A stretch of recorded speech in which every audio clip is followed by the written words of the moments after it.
introduction. My name is Dr. Briana Stenard. I teach classes here in strategic management, entrepreneurship, and innovation management. For those students out there, I hope to get you in classes in the future. I could not be more excited about this topic. This is actually my research area on career transitions in and out of entrepreneurship. So I'm very excited about this. If you'd like samples of my research, please feel free to look at my HBR article on the topic. And I'm thrilled by our panelists today. So not only do we have a panel who advise entrepreneurs, they also have all made this entrepreneurial transition themselves from full-time work, wage work into entrepreneurship. So we have an awesome panel. So without further ado, I will briefly introduce each of the panelists, and then I will let them give a bigger explanation of their backgrounds. So here we go. So our first panelist is Joe Briner. He is the Managing Director of Vertical Capital Advisors, LLC. So thank you for being here, Joe. We have Chitra Patel, the CEO and founder of WealthWorth. So thank you for being here. And Sybil Steverson-Slade, financial advisor at Life Plan Financial Advisors, Inc. So thank you all. I cannot wait to dive in. So Joe, if you would like to get us started, give us a little more kind of brief introduction of your background and your business. Sure, happy to, Brianna. So Joe Briner, my company is Vertical Capital Advisors based in Alpharetta. We are basically a boutique investment bank, very agile, but also very small, very nimble. I am a recovering banker. I was in banking for 25 years. I had started a bank here in Alpharetta that didn't make it through the recession. Looks like we're headed into another one of those, so that might be fun to talk about. And since then, I've been advising businesses on everything to do with producing the highest performing business that they possibly can and maximizing the value when the time comes to do that. Thank you. Chitra? Hi, everyone. Good evening. As Brianna mentioned, I am the CEO and founder of WealthWorth. We are an investments and wealth management firm. And like Joe, I am a former banker. So we both left that world to start new great things. But I'm really looking forward to the conversation today. And I'll pass it back to Brianna. Thank you. And Sybil?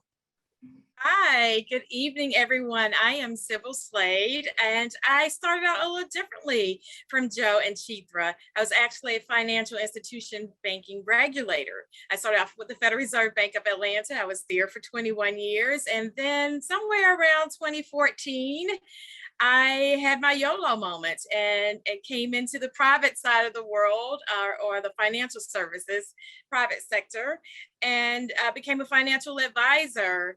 This is really where my passion lies. Although my background was in planning and economic development, it still was around building generational wealth. And one of those things that I noticed early on in my career at the Fed was the gap around small businesses, and particularly those who are first generation business owners or women and minorities.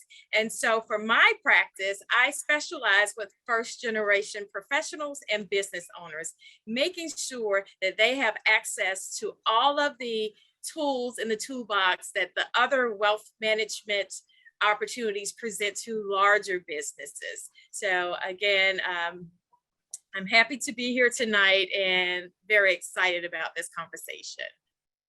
Thank you. So I'm actually going to go back to you, Sybil, because what you just said about kind of your YOLO moment, I'm going to ask you to please, can you expand on that and talk about kind of this transition in kind of what that entrepreneurial journey and your kind of motivation to make that transition? So I'm going to be totally honest. When the CFPB was stood up, the Consumer Finance Protection Bureau, our role at the Atlanta Fed basically changed to a research and publications role where I was an internal entrepreneur with an outward facing role, helping to build partnerships between banking institutions, government, nonprofits, and universities, again, to help underserved markets. And so once our role changed, I wasn't interested in the new role. And I had already did my CFP work like 10 years earlier. I just couldn't practice because I was at the Federal Reserve.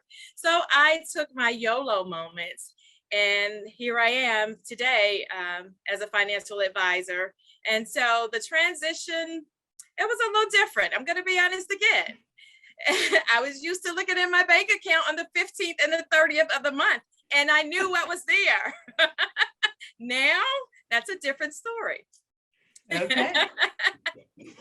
We're going to dive more into that later. Thank you. Chitra, I'm going to pass it over to you. If you could talk a little more about your entrepreneurial journey. Sure. So actually a big inspiration for me to become an entrepreneur is my husband. He grew up in an entrepreneurial family, and after we got married, he actually became a franchisee of a national hair salon brand. And so he did that, for about 10 years. He did both being the entrepreneur aspect of being a franchisee, as well as kept his job in corporate America in corporate finance. So he worked extremely hard, for the first 10 years, and then grew the business to a point where, it made sense to leave corporate America and do the hair salon business full time.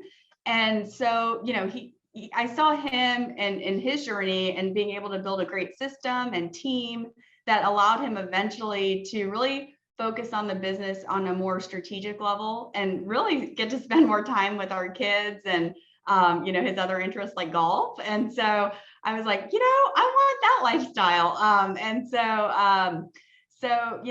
got a front seat journey to his kind of experience, and that inspired me to pursue entrepreneurship. Also, some other motivators for me were, I had this kind of internal goal of I wanted to start a business by the time I was 40. And so I turned 40 tomorrow. And so, happy birthday. So that goal has been achieved. And Good for you. Yeah, I launched Wealthworth 4 months ago. After leaving corporate America, had been in, corporate America for 18 years. And really a couple of the other key reasons I left was, there were a lot of changes happening in my previous firm, and I wanted to have more control over my destiny as well as having direct input in the client experience. And so that really, all those things motivated me to start this entrepreneurship journey. And, I'm excited to see what the future entails. And hopefully for me, it doesn't take 10 years. It takes less than 10 years to, reduce, kind of the be more high level in terms of instead of doing everything in the business. That's the goal. Well, thank you. Joe, would you like to tell us your story? Yeah, but first, my multimedia presentation here. Between the three of us, our Venn diagram doesn't have very much spread between banking, financial services, entrepreneur side, and Mercer side. But But I like that though, because I think it really shows that, especially in finance, everyone knows that. I mean, those are high paying careers, right? Yeah. And that is a very solid career in finance. So to be able, I think it's even harder to make that leap into deciding that you're going to go out on your own. Kind of Sybil kind of alluded to some of that, right? So I actually think that's a pretty neat kind of story to show to our students. And my background isn't as well planned and thought out as Chitra's. Mine I think is more serendipitous. I moved to Atlanta in 2000 with SunTrust, and was in a wealth management role there. Bank of America headhunted me to run the private bank at Bank of America in the state of Georgia. And I'd watched this cycle of banks growing and thriving, and I decided to jump with both feet from corporate banking straight into starting a bank. So I started the bank in under a year.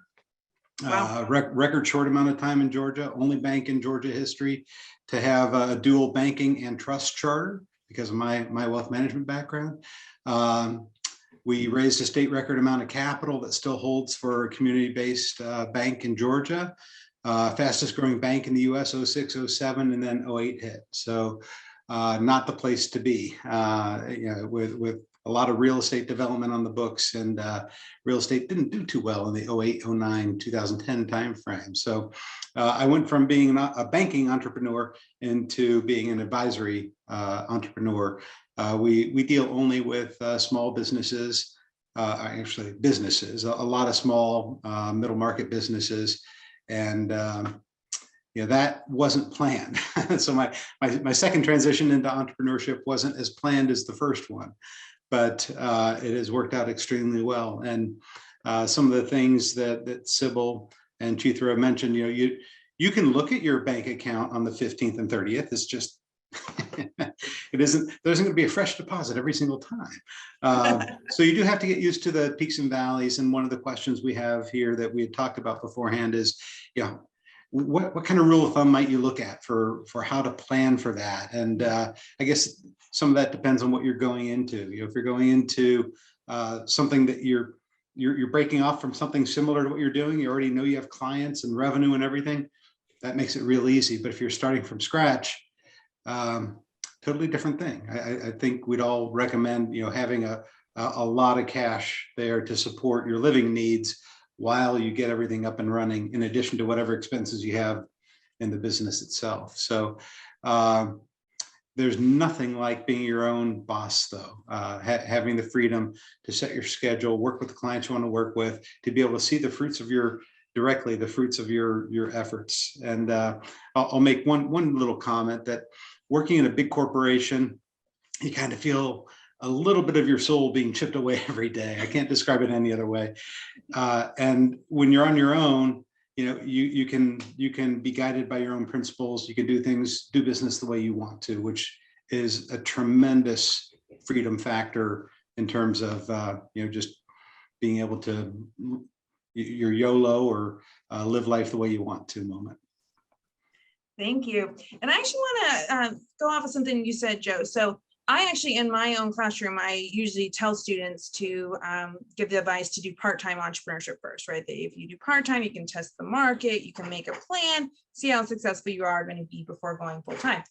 Interestingly, the more entrepreneurs I interview say things like you did, that they went in feet first, or that, and honestly, I've had several say that if they wouldn't have done that, they don't know that they would have ever done it, that they would have just kept kind of being part-time the rest of their life.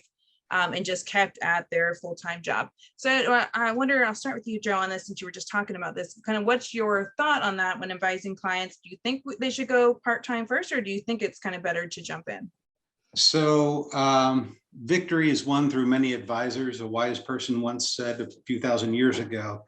I'd build an unpaid advisory board of people that you trust implicitly, that they don't have anything to gain from what you're about to do, and get their honest opinion, their honest feedback on what you're going to do. But also that part of that is a sober assessment of your market, the cash generation capacity of what you've identified, and your cash reserves. And for me, there was an inflection point as well, in that Bank of America was offering for people at my level, the executive level, everyone in the company got one of those emails that said, on this day, for 30 days, here's your offer. And so everything vested, and that was kind of the sign I was waiting for. So okay. That made it easy. I'm like, okay, now everything is set, and it's like, again, it was like the sun shining through here in my eyes. It was like a bright spot saying, okay, you're supposed to do this. Thanks. Chitra, what's your thoughts on that? So in our household, we have both examples, Okay. So my husband, he started part-time and then went full-time into entrepreneurship. And I think the benefit to that is that you get some experience, under your belt while still having a steady income from your corporate job. So I do see value in that. In my situation, I wasn't able to start the business part-time while still at the old firm, because that's a conflict of interest. So right. I really, I had to make the leap straight from full-time, to full-time entrepreneurship. But even in that situation, there are things you can do in terms of your own planning and, thinking about the structure and strategy, like on your nights and weekends. You can think about, okay, this is what I want my company's name to be. This is the branding I'd like to do. This is the, target client I'm going to go after. You can't do it. You can't take the action, but you can think about, kind of your future business and what you want to do. And so I did that. I started thinking about, how am I going to do this? Who would be my partners, in terms of vendors, when I do decide to make that shift, and who's going to be my target market. And so those things I did internally, and then, so when I did make that leap, I wasn't just, just jumping in the deep end, so that's what I would say in that regard. I love that. And I completely agree. And I think even if you're not ready to do a full business plan, right, you should at least have an idea of what your business model is, have done some research on who your clients are going to be, right? Who's kind of your first market. Some of that research is actually very, very important to do before you get started. So that planning is still an important part. And I love that you said that even if you aren't going to do the part-time route first, because there's still a lot of planning that you should do and can do before you leap in. So that's great. Thank you. And Sybil? Yeah, I will build on a little bit of what each Joe and Chitra said. So honestly, I really feel that working part-time or being that dual entrepreneur is one great benefit for someone who's starting out fresh and new. Maybe you don't have a lot of the business principles up under your belt. You may from a textbook, but not from experience. Or if you work with a company where you can now get the experience and you can have a soft landing if you fail, right? So you have an opportunity to fail on someone else's dime versus yours. I mean, that's a horrible way to say it, but it's the truth, because the development that they will give you in training, it allows you the space to fail, right? The safety net to fail, where if you're doing it on your own dime, you may be once and done. And then, of course, that economic hat of mine also says, well, we need to look at your household and your household income. And what does that look like prior to even making these types of decisions? So when I think about, when we look at, right now, we see that Black women, I'm sorry, I'm going to use a lens like that here, because I know that, no, well, I just know that the student body there is very multicultural. So it's important for me. It would be a disservice if I didn't say that.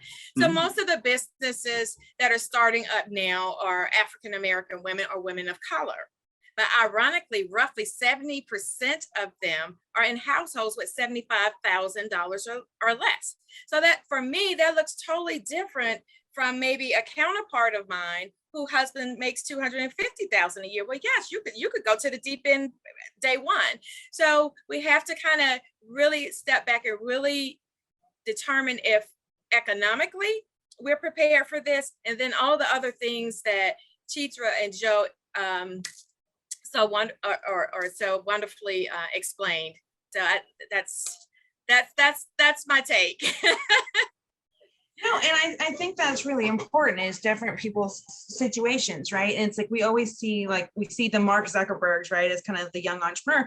In reality, actually, the average entrepreneur is 50. And one of the reasons is that kind of financial investment side of it, that people get a career where they save up money before kind of starting their own thing. And I think people often leave that part of the story. And it's an important part of the story, especially as most people self-finance. And definitely different people are going to have different situations for that self-financing. So I appreciate you bringing that in. And I'd like to just inject one thing. Just last week, I learned about a new resource for specifically for Black entrepreneurs. It's the Rice Innovation Center for Entrepreneurs. The Russell Innovation Center for Entrepreneurs. Amazing. And I'm up here in Alpharetta, and the city development authority that I was on for 8 years funds Tech Alpharetta. So there are resources, free resources in the community where you can go. And if you say, I have an idea, they have mentors. I mentor at Tech Alpharetta. There are lots of ways that you can size up, Briana. Do I have a business? Do I have something here that has sustainability? Or as Sybil said, is it one and done? One shot and it's over. No, that's great. Even bringing up those resources, because especially in Atlanta, we really are creating this kind of entrepreneurship hub. So there are resources, like if you look up at Startup Atlanta, there's resources of all these different kind of organizations in Atlanta that are there to help entrepreneurs. And there's actually a lot around Black and female entrepreneurs in general, which is awesome. And I love to see that that's what's happening in Atlanta. So there are more and more resources out there, because, and Sybil's more of an expert on this than I am. But we do know that, especially in financing businesses, women and minorities are at a disadvantage. So I think it's great that there is becoming more and more resources around that. So Yeah. I could go on that forever. Me too. Yeah, So don't That's, do all, it. that's a different one. That's You wanna next week, dive that right? way or go back. So, and I do want to say, I saw some hands raised in the chat. If you have any questions, please put them. There's a Q&A feature, so please put those questions, and we will make sure to leave time at the end for questions from the audience. So please feel free to do that. So I guess I will go. What was your largest struggle when you first started out? Is there anything that you know now that you wish you would have known then? And I guess I'll go, Chief. I know this is kind of an odd question to start with you since you just started, but I'll be curious if even in just the 4 months, if you can had some lessons learned. Yeah, I think there's always lessons to be learned. And I would say, one of the big ones for me initially is when I was at my previous firm, we had a team environment. So, I had several people involved in one client relationship. And so, and people that would help with things like paperwork and, marketing and whatnot. And so now, that's all me right now in terms of paperwork and admin and all of the above. And so I think that's something that, I wouldn't necessarily change what I did, but it's something to know going into it that, you're going to have to step in and just, any business owner, a lot of them have stories of, we even clean the bathrooms, you have to be willing to do all of the work initially to build the foundation and then build your team. And so, my goal in the short term is to make 2 hires. The first will be an operations assistant and the second will be a paraplanner. So it's absolutely, something, just know that that's going to be a challenge initially, potentially, and be, have a plan as to how you're going to overcome that down the road. And see, that is a great point, because I think a lot of people think, oh, if I don't know this, I'll just hire that. But actually, in the entrepreneurship world, we actually know that a hiring decision comes with legal liability. So it's actually good to hold off hiring kind of as long as you can. So in the beginning, you actually are doing a lot of that yourself. So I think that's actually a really good point to bring up. Thank you. Sybil, your thoughts? Yeah, sure. I'm gonna build a little bit on what Chitra said, then I'll go back to what my kind of original obstacle was. But certainly in this environment, now you can actually subcontract and get fractional roles for people. So you don't have to make someone an employee out the gate. You can try them out for size for a little while. Absolutely. So, yes, and that is definitely different at this point in my practice. I'm only been in my practice 7 years, but when I first started out, that was not the case. It was, you hire a being. And so I was afraid to do that, right? Because I needed to do everything and make sure everything was safe and sound before bringing on another person. But what I did, I was overly optimistic. Okay. I was overly optimistic about my centers of influence. So when I tell you that I have a lot of connections from being in the Fed, people knew me around personal finance, will call me today if they had a question. So I just knew once I went out into the financial services world on my own, everyone would follow. But the reality is, even though it was just kind of a sidestep to what I was doing at the Fed, people still have to be able to see that you are going to be sustainable in that new role and trust you before they will bring you business. You get a few good friends to say, I'll give you a shot, but for it to really kind of take off and people take it serious, it took a while. And so again, I was overly optimistic about the relationships that I had and thinking I could really pivot them to this new role. Awesome, thank you. Yeah, optimism is definitely a trait of entrepreneurs. There's actually a lot of research that shows that entrepreneurs in general are overly optimistic, which is a good thing and a bad thing, right? Joe, what's your thoughts?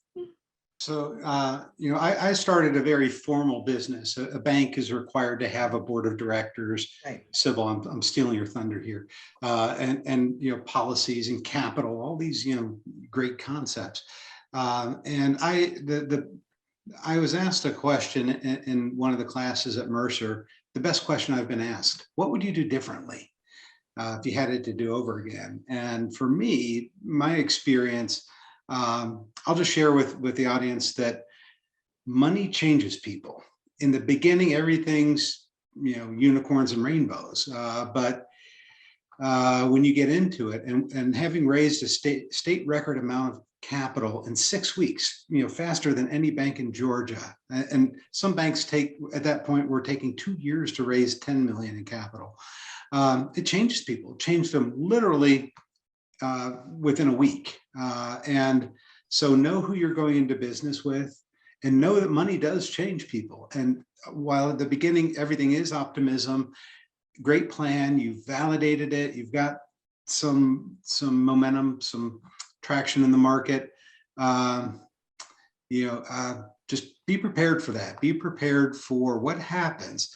A 50-50 split, probably not a great idea, because you have no way of deciding a tiebreaker. So know who you're going into business with. If you have other formal partners, if 3 or 4 or 5 people come together and all put their money in together to start a business, things will change over time. And it's really hard. If you're the lead entrepreneur, it's your job to keep everybody informed so they know everything that's going on. I call it all cards on the desk face up all the time, so that they don't have to ask any questions. If they do, it's usually, well, if you look at the report that I sent out on the 3rd, you'll see it's in there. So be prepared. Keep great records, and you can head off a lot of problems by doing everything, literally by the book, and keeping great records. But know who you go into business with, because no matter what you do, as good as you are, as optimistic and whatever, things can happen, and money changes the equation. Yeah, and I want to go to something you said. So all the time students ask me one of their biggest questions is about raising capital. It's what they're most concerned about. And with this particular panel, I can't not ask you, right? So I will ask more general advice in a second, but I am really curious, especially with Joe, you were talking about raising capital. Do you have any particular advice for kind of raising capital, or even just kind of investments in the beginning? Well, so initially, everyone does it with friends and family. You do it with your own money first. People are not going to put money into your venture if you haven't put your own money in. So friends and family, and then from there, depending on the type of venture, the SBA is a great resource for young companies.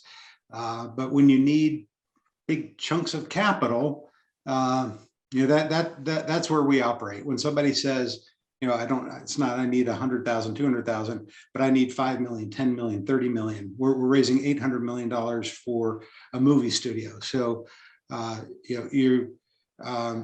you got to start with the people that do believe in you, like Sybil's saying, and her operation is a little different. But if you're starting a business that needs capital, start with your friends and family. SBA is a great resource. And then I tell you what, it gets tough when you start getting out into the angel world and venture world. I call angels unicorns. How many unicorns have you actually seen, right? So work with somebody that can advise you on that. And again, there are lots of resources, and I'm sure even the faculty at Mercer would be happy to give you guidance on those things. But you should be doing that before you get started. You should have a great idea of how you're going to fund this and what happens if you need that next round of capital as well. Absolutely. Good points. Thank you. Sybil, I'll go to you next. Oh, you set me up. Great segue. So, honestly, as Joe said, it's going to start with some of your capital. So whether that's actual liquid assets or you are using your personal credit, that's kind of where it starts. And then if you do decide that you want to get into the investor world, you also have to think about whether it's debt or equity investor that you want, because in one sense, you're just paying someone returns, and others sense you're giving up part ownership. And I think a lot of people just want an investor. They don't even think about kind of the purpose, intent, and use, and what the back end of this looks like.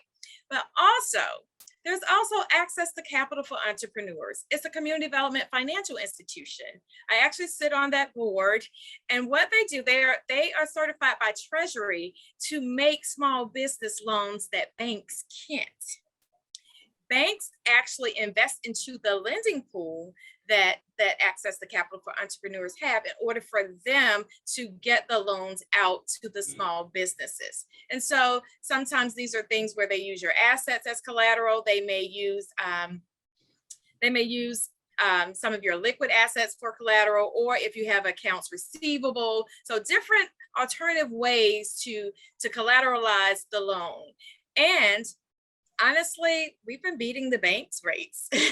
And now with the new tick up, I'm sure that we will. And how are they able to do this? It is either because some of the things that Joe named, like the SBA loans, but there's also like the Tory Burch Foundation. There are foundations who actually provide funds to buy down the interest rate for the borrowers. Okay. And then they also have what's called, and I'm sorry, this sounds like an infomercial, but I just feel like because some people, this is really where you need to start. Honestly, it really is. It's tough. As Joe said, the capital stack gets tough in the beginning, but they also have a women's business center that's sponsored by the SBA. So even if you don't need capital, at least you're able to do your business plan and get some coaching and all those things done to make sure that you have a viable business coming out of the gate. And I'll stop my infomercial there. That's perfect. That's great. Thank you. That's what they need to hear. We want resources. So that's great. Yeah. Thank you. Chitra? So before I answer, I'll add to the Venn diagram. I'm heavily involved in Tech Alpharetta. So Joe had mentioned Tech Alpharetta. And that kind of leads to an idea, for financing. So a lot of these groups like Tech Alpharetta, Thai Atlanta, they have entrepreneurship competitions, and so that's more on a smaller scale, but there may be an opportunity to pitch your company and your idea and get, an initial funding of 50,000, 100,000, 250,000, from organizations like that. So that's something to research, based on the industry you're looking to get into and see if there's some organization like that could do funding that way. I really agreed with a lot of what they said, so I'm not going to repeat some of those comments. But one other thing in the financial advisor, wealth advisor industry that's also out there, if that's the path you're willing to take, is once you've established a clientele and a book of business at, your old firm, a lot of firms that want you to partner with them will give you what they call a forgivable loan upfront, based on your history of the revenue that you've generated. So that's a way to help in some of the transition costs that is involved in starting a business. So that's just an idea specific to being a financial advisor, but something that is out there. Oh, thank you very much. And all your comments were very well taken, right?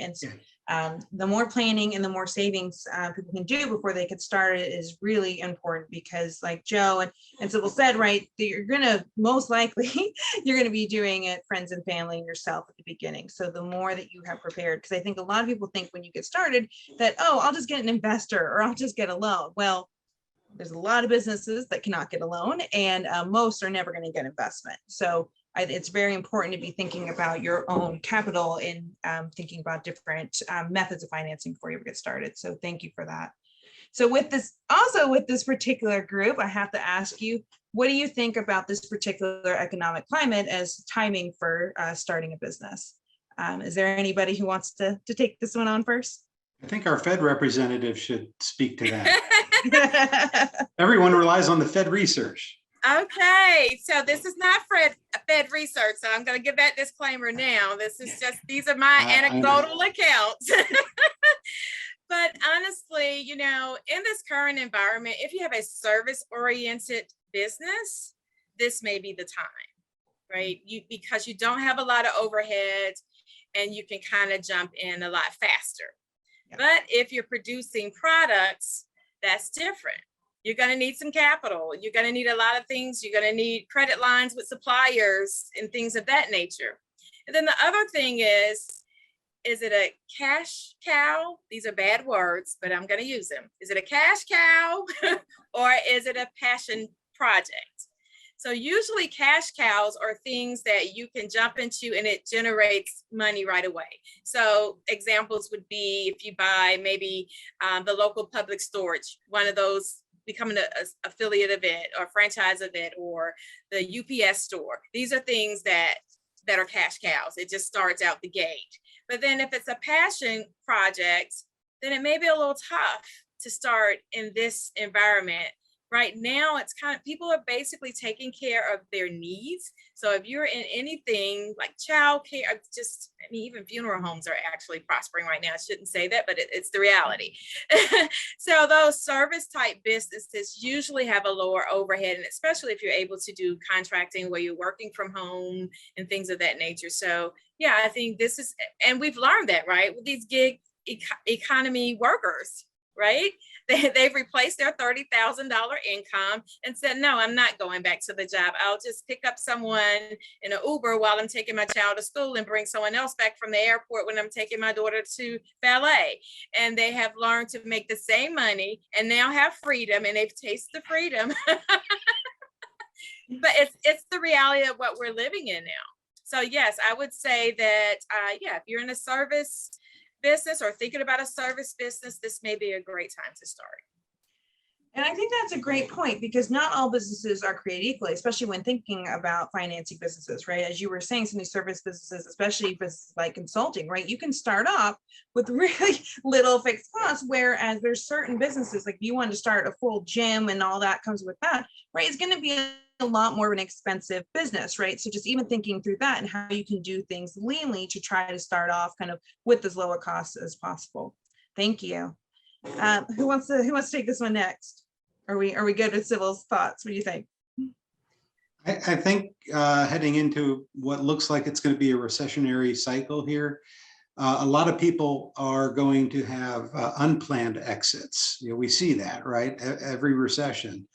So being prepared, if you have an idea, business concept that you've been kicking around, now is probably the time, especially if you're at that middle management level where your salary kind of sticks out. This would be a good time, I think, to do some planning, dust off the work that you might have done before, sharpen your skills and be ready.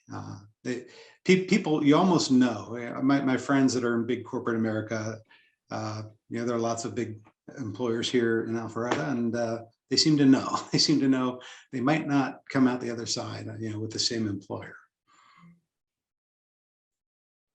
Yeah, I call it the magic birthday, right? The Social Security cliff. It's you're not old enough to really retire and get Social Security, but you're old enough for them to put you out the door because they can replace you for less income. Yeah. I call it the magic birthday, and it's kind of the reality that we're living in these days. But I think one of the nice things is that there is, especially even when you were talking about kind of with the remote work and all that, there's actually a lot more opportunities for that part-time entrepreneurship, right? Having a side hustle. I know a lot of people who have consulting businesses on the side. And so that if there ever was a situation where they didn't have their full-time employment, they could have their kind of, especially their consulting businesses or their side hustle to rely on if they needed to, right? But not banking, financial services, or the Federal Reserve, right? Yeah. Not in banking, financial services, or the Federal Reserve, just to be clear. Chitra, do you have thoughts? I mean, just a couple of things to add to all the great comments so far. I thought Sybil made a great point about, product versus service, because right now with the supply chain issues, if it's product, you've got to really think hard, in terms of your timeline. And then also, with the interest rate environment too, if a lot of your initial financing is going to be debt, make sure to do projections around that debt service, that you're going to have on your financial statements, and make sure you're going to be able to sustain that. So those are my two additional comments there. Thank you. So I've asked, we might have already covered a lot of this, but I've asked kind of specifically about financial advice and advice, things you would have done different. Do you have any particular, we have a lot of students on this call, is there any particular advice you would give for people just starting out, or even before they start out, with what they should be doing? Chitra, I'll start with you this time. Yeah, I think, some of this we've said, but really, have a business plan, know, what your expertise is going to be, who is going to be your ideal client, have some level of understanding of what revenue you need to, grow to and potential expected expenses. I think it's really important to create that, preliminary budget and forecasting of those things. And you also want to think about it in terms of what revenue you need to live your ideal life. Because what are we doing all this for, right?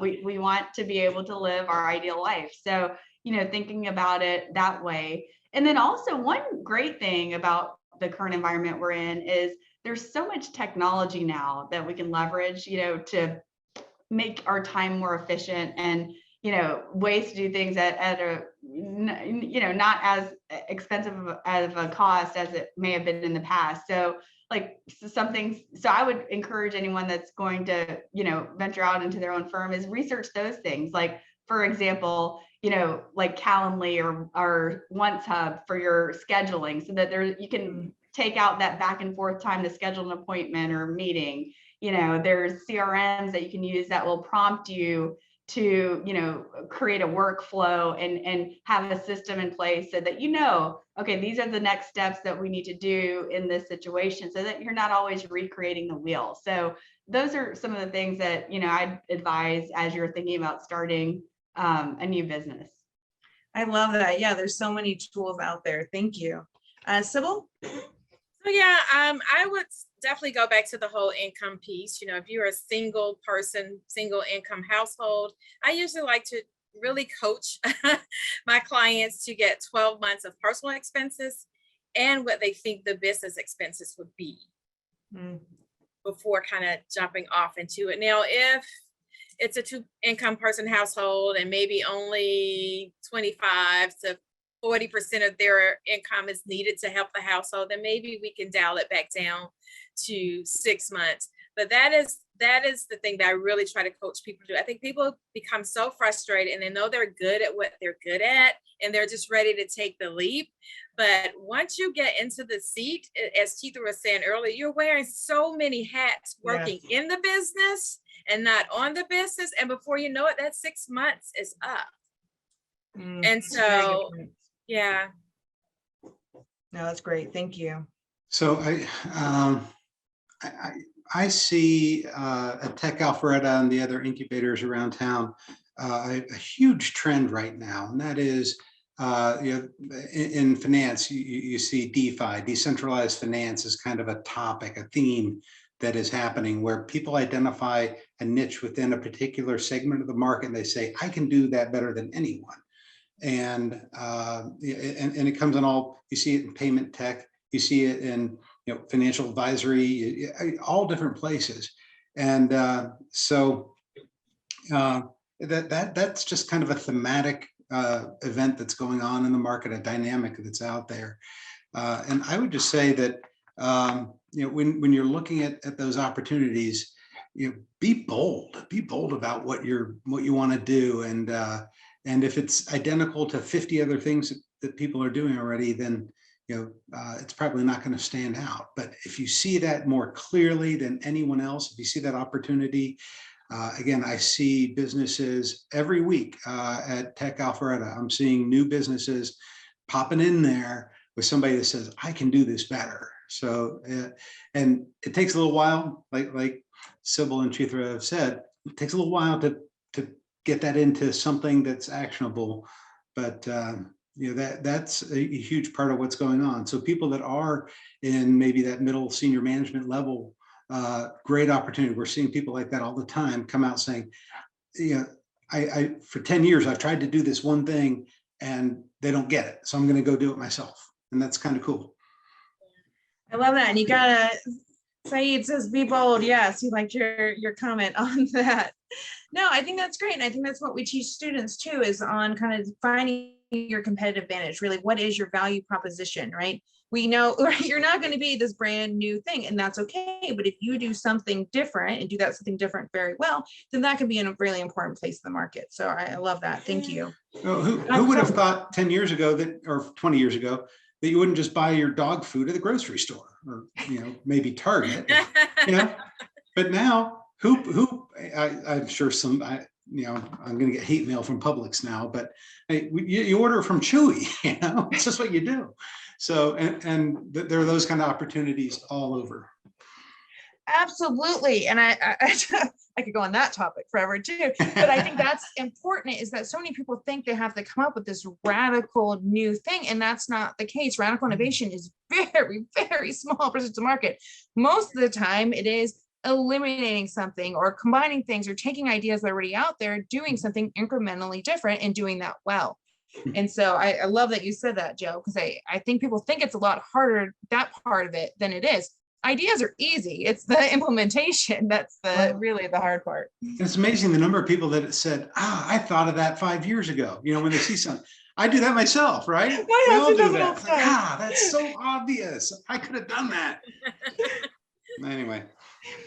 So I am gonna, I still have a lot more questions, but with 15 minutes left, I'm gonna open it up I'm gonna go through some of the questions that are already here. If you have other questions, please go ahead and add those. And then if we don't have questions, I'm gonna ask some more. But our first question is from Monica.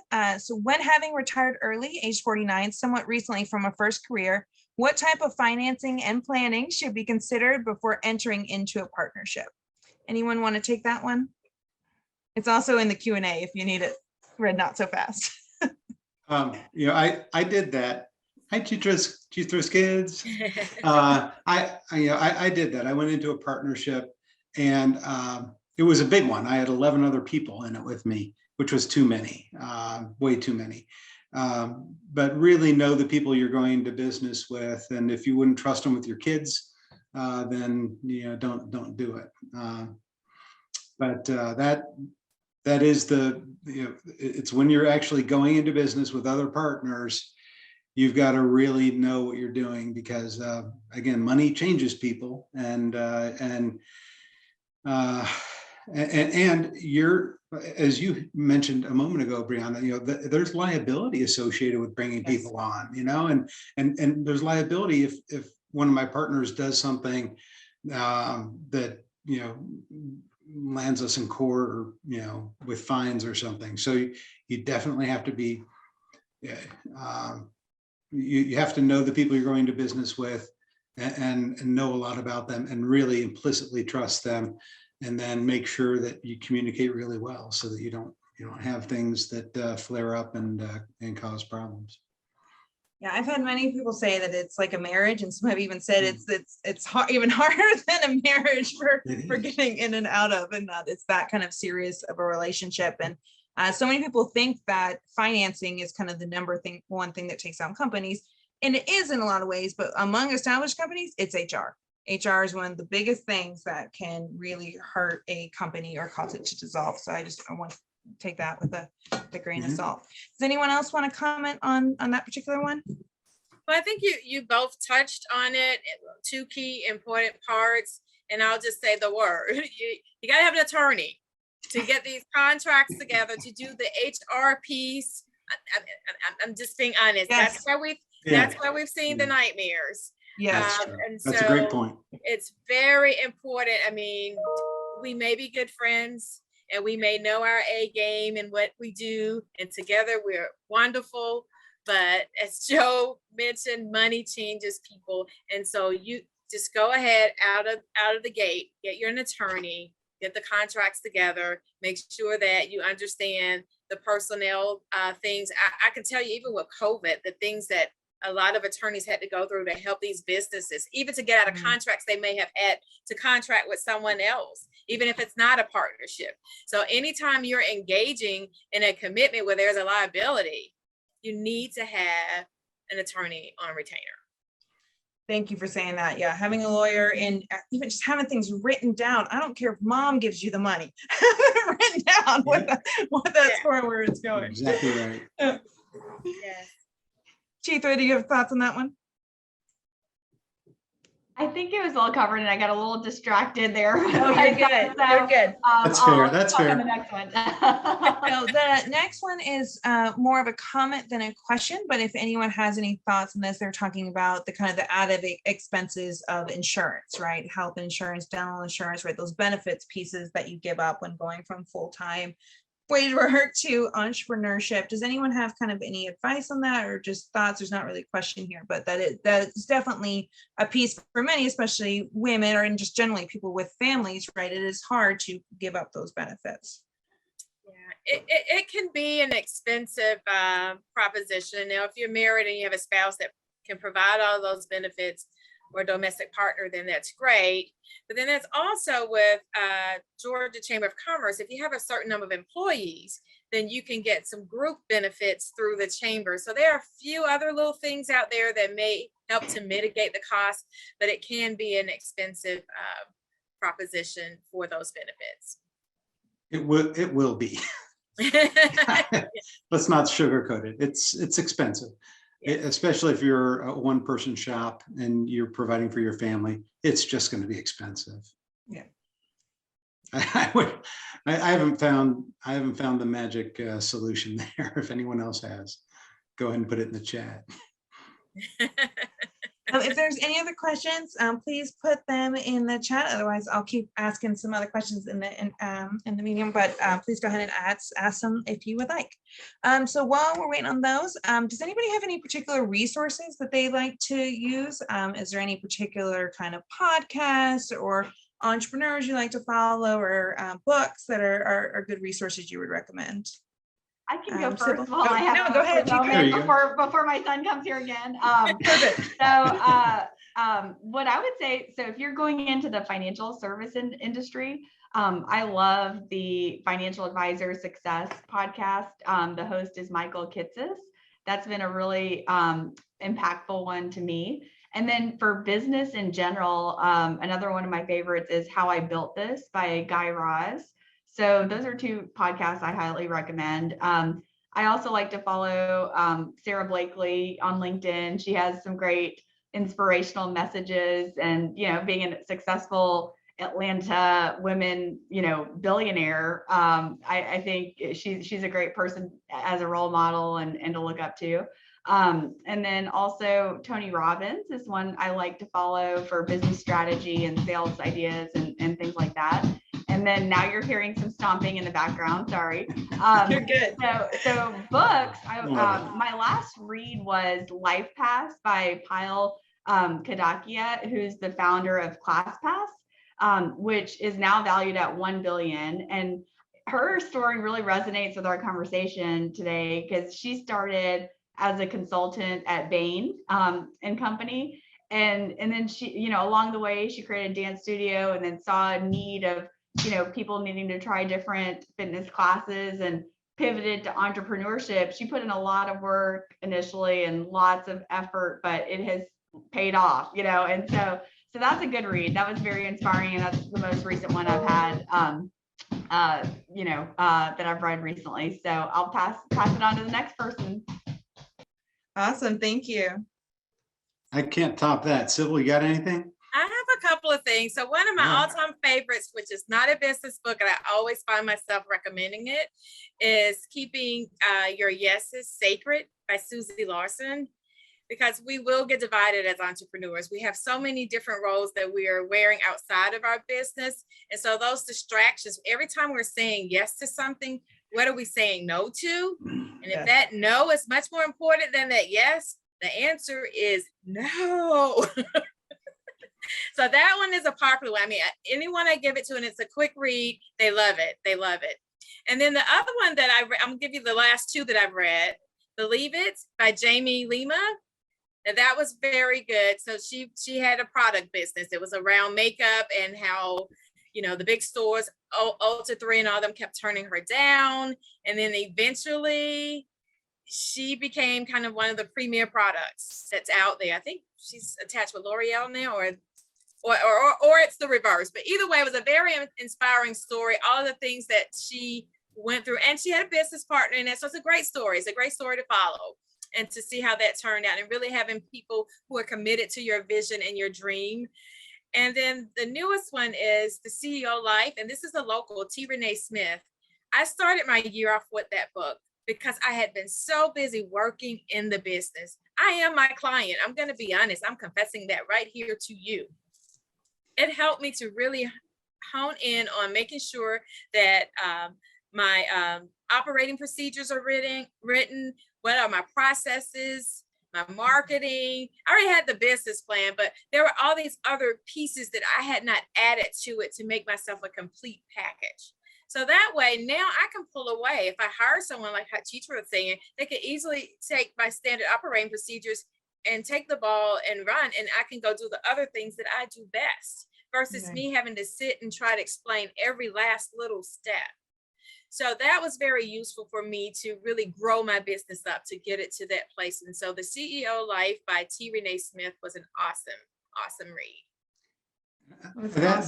That gave me time to think of a couple. I've become a fan of Tech Rides by Edwin Marcial. He was the first CIO of Intercontinental Exchange, which did pretty well. And something I check out frequently is actually the Leadership series by Andy Stanley. He's amazing. He's built an amazing organization. I won't go into details there, but his insights on leadership are just incredible. So I'll throw those two out there. Tech Rides and Andy Stanley's Leadership series. Awesome.